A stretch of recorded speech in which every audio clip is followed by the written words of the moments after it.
Walmart told us in a statement that their annual losses nearly doubled in Chicago in the last 5 years, that losing millions of dollars a year is forcing them to close these stores. Walmart is closing 4 stores in areas where they are saying they're not profitable, right? And people are outraged.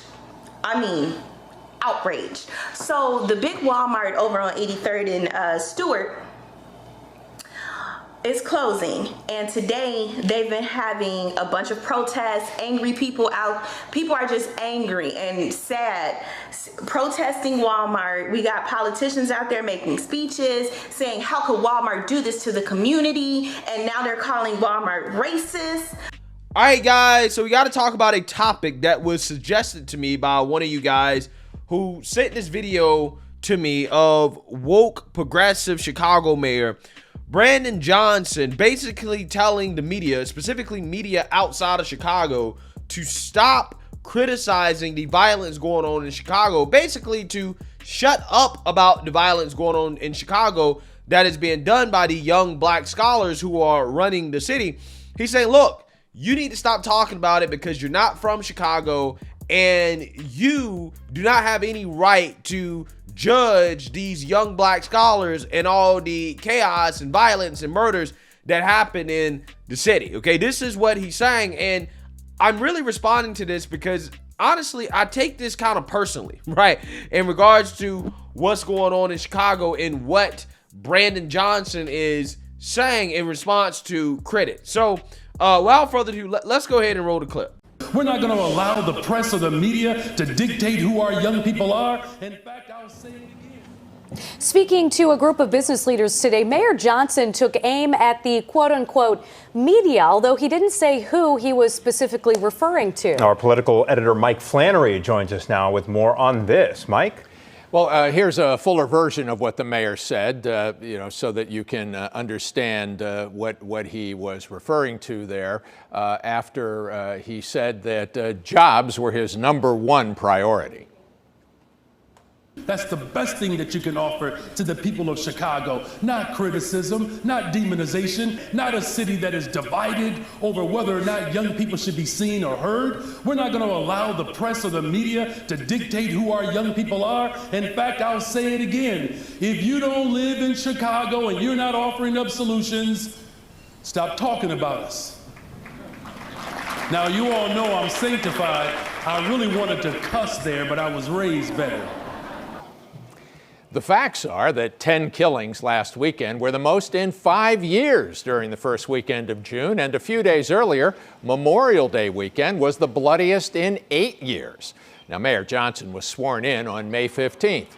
A city council member that Johnson and the Chicago Teachers Union tried unsuccessfully to defeat in the last election told me he's optimistic that the mayor's actual anti-crime policies will be more pragmatic than his rhetoric.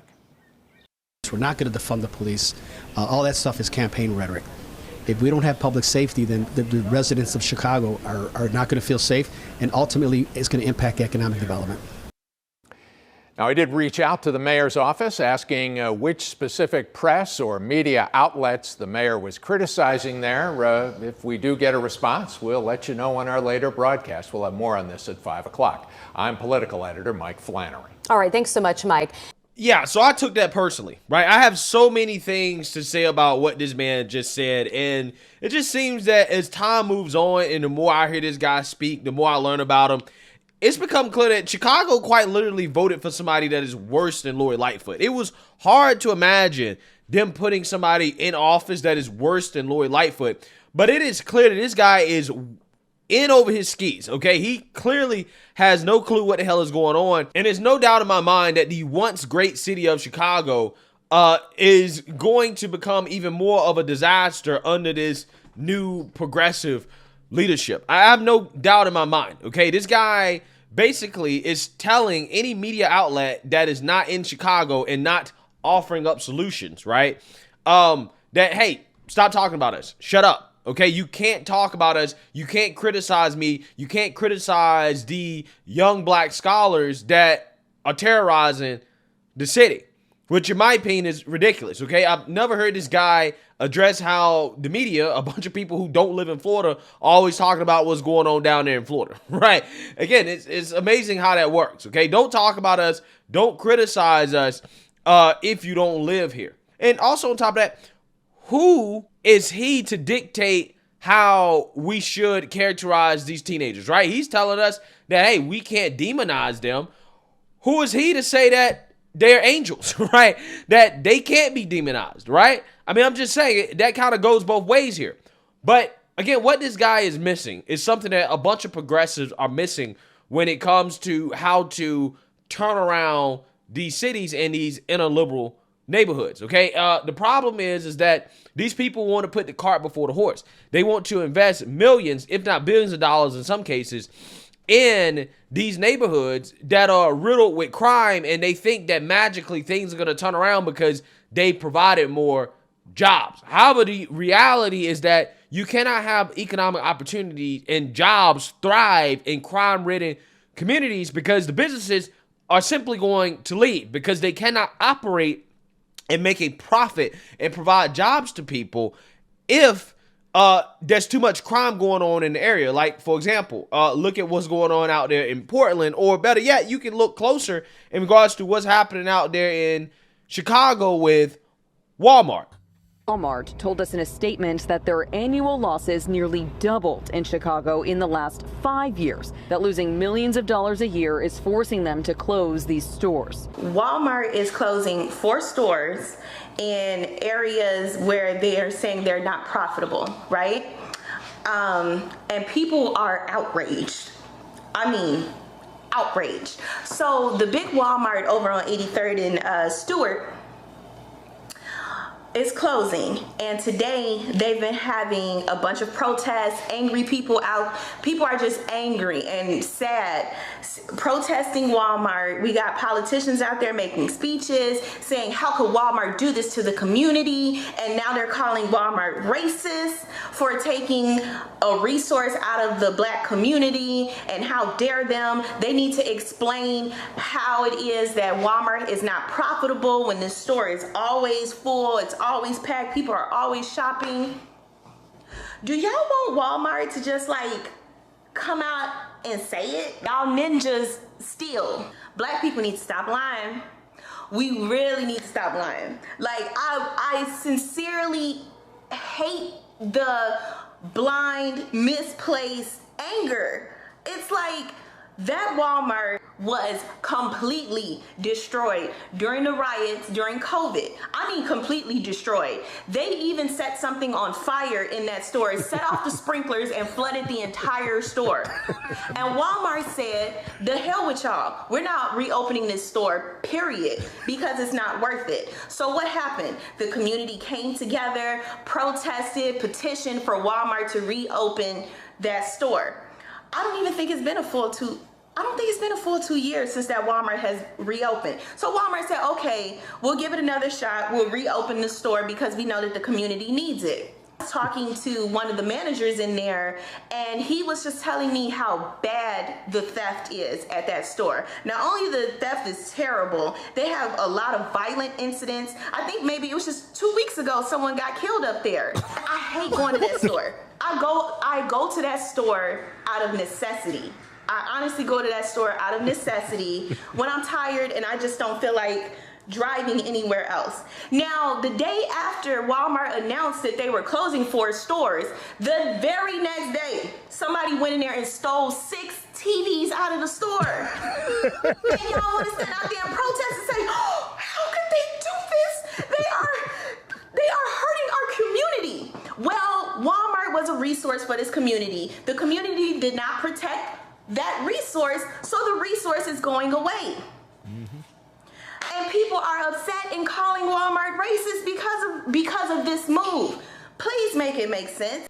Yeah, so you seen that, you heard that. Okay, this woman, who's black, by the way, if you didn't know, right? She said, look, I live in this community, right?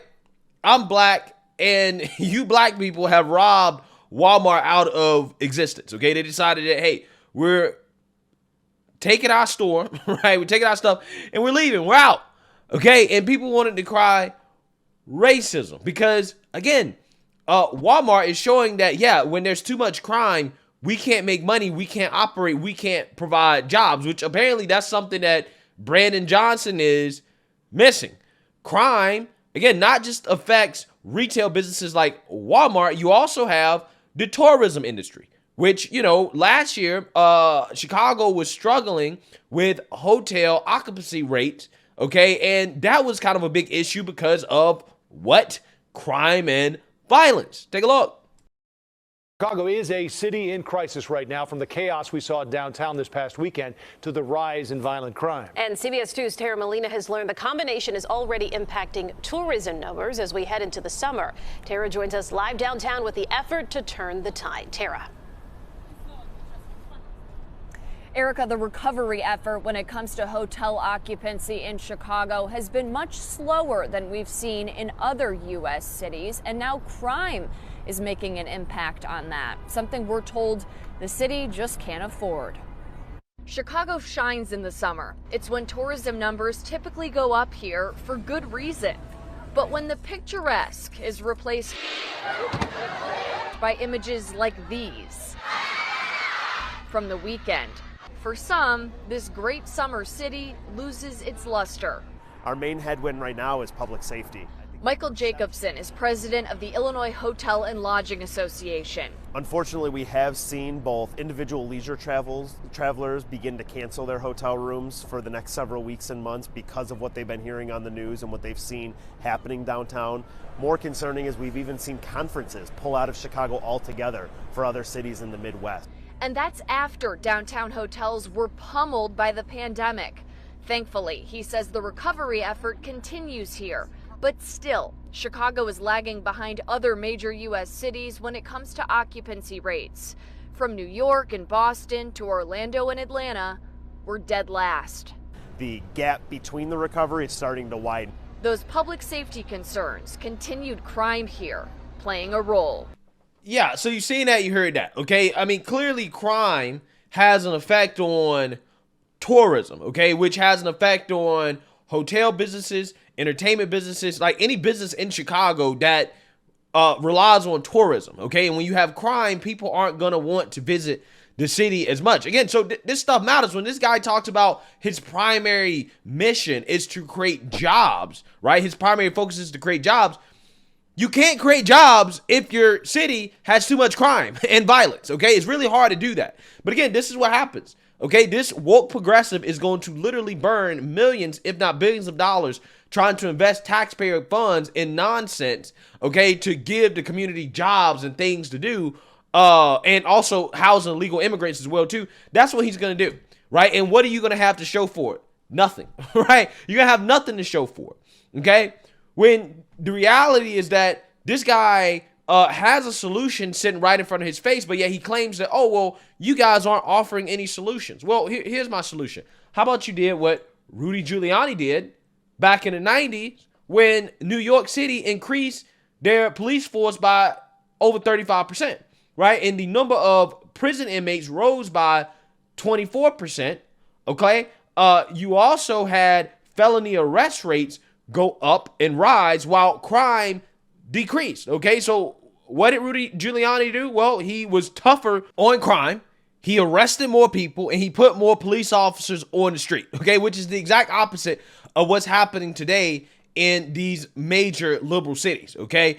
And it just so happens that New York City experienced an economic boom to go along with the reduction of crime. Now, some people may argue that, well, you know, the country as a whole was experiencing a boom and that it was really the economy that decreased crime. But I don't believe that. I don't buy that. I don't think that New York City would have prospered as much without Rudy Giuliani coming in there and cleaning up the crime. Okay, you have to clean up crime first, and then you can invest in businesses. Then you can invest in the people there, the law-abiding citizens there. Because otherwise, you know, if you're investing money into crime-ridden neighborhoods, you're really just investing in criminals, right? Because it's not like they actually get real jobs. They just steal, right? They steal. They don't actually work for a living. This is why they're criminals. Again, this is common sense. But again, you know, look at what's happening in Chicago. It just so happens that as this city is experiencing a major boost in crime, okay, they've also been losing police officers, okay? They're down a lot, okay? They've lost 1,742 officers from its peak 4 years ago, okay? And again, as of right now, as of last August, they have 11,611 officers. And it's not just about police staffing levels, okay? Because it doesn't matter how many police you have if you're not really arresting and charging criminals with crimes, which is exactly what the problem is with Chicago, okay? Because in the mid 2000s, right, 2000 to 2010, Chicago was actually pretty peaceful, okay, for at least relative compared to where it is today. And guess what? As you can see back then, the all crime arrest rate was up in the 30%, and the index crime arrest rate was close to 15% at peak. It looks like that starts at about around 2000, the year 2000. Now, fast forward to today, this is probably what, 2021, 2022, the all crime arrest rate is down to 12.3%, and the index crime arrest rate is 5.8%. Yeah, so again, in 2022, Chicago's arrest rates have collapsed to just 5%. So they're arresting less people than ever. And this is a counter to the people that want to claim, well, Chicago already has so many police officers. It doesn't work to keep funding the police. Okay, fine. Start arresting people, right? Actually start enforcing the law, okay? If you start enforcing the law, then you'll have less crime, which is what happened with Chicago in the mid-2000s, okay? The solutions are right in front of your face. If, Brandon Johnson wants to actually be tough on this stuff, maybe he can go out here and maybe vouch for a tough on crime DA to replace soft on crime, progressive Soros-backed DA, Kim Foxx, okay, that recently just stepped down as DA of Cook County, which is what Chicago's in, okay? Maybe he can do that. So again, they lost almost 2,000 officers over the last 4 years. And it just so happens that they're experiencing the increase in crime to go along with that. I don't think that that's a coincidence. I think ultimately, at the end of the day, there are solutions being proposed. It's just that woke Mayor Brandon Johnson doesn't want to hear those solutions, right? He doesn't want to hear anything outside of burning more taxpayer dollars on fire and taxing corporations out of the city as a solution to what's going on there, right? So again, it's just funny to me how this guy doesn't want anybody talking about it. Don't talk about what happens to be a mass shooting that occurs in this city almost every single weekend, right? Which, that gets national news attention. Every time there's a mass shooting, okay, outside of Chicago, that is, right? Particularly when it's done by a white person. That gets national news attention. But we're not supposed to give national news attention to the mass shootings that occur in Chicago almost every weekend. Nah, don't talk about that. Ignore that. It's amazing to me how the left never characterizes people like Brandon Johnson saying this type of stuff as white supremacy, right? Or white supremacist talk. Because I could argue that if I was a white supremacist, I would agree with Brandon Johnson. Yeah. Let's defund the police, okay? Let's make kids dumber, right? By not actually grading their assignments, okay? Which is something that Brandon Johnson admitted to in an interview, that he doesn't actually really grade kids based off their merit or anything like that. Let's never talk about crime, right? Let's never talk about the murders. Let's never talk about the violence that happens in these communities. Let's just ignore it, right? So that nobody ever does anything about it. There's no attention ever brought to it. And let's just pretend like it doesn't exist while black people slaughter each other, right? Again, that's a white supremacist dream right there, okay? And that's exactly what's coming out of Brandon Johnson's mouth. He's saying the exact opposite of reality so that he can deflect attention away from the fact that black people are slaughtering each other every single day in this city. Which is something that, hey, if I was a white supremacist, I would love that, right? Brandon Johnson is a dream mayor for a so-called white supremacist. He really is. Let me know what you guys think. Make sure you like, comment, and subscribe. Most importantly, share a black conservative perspective. Peace.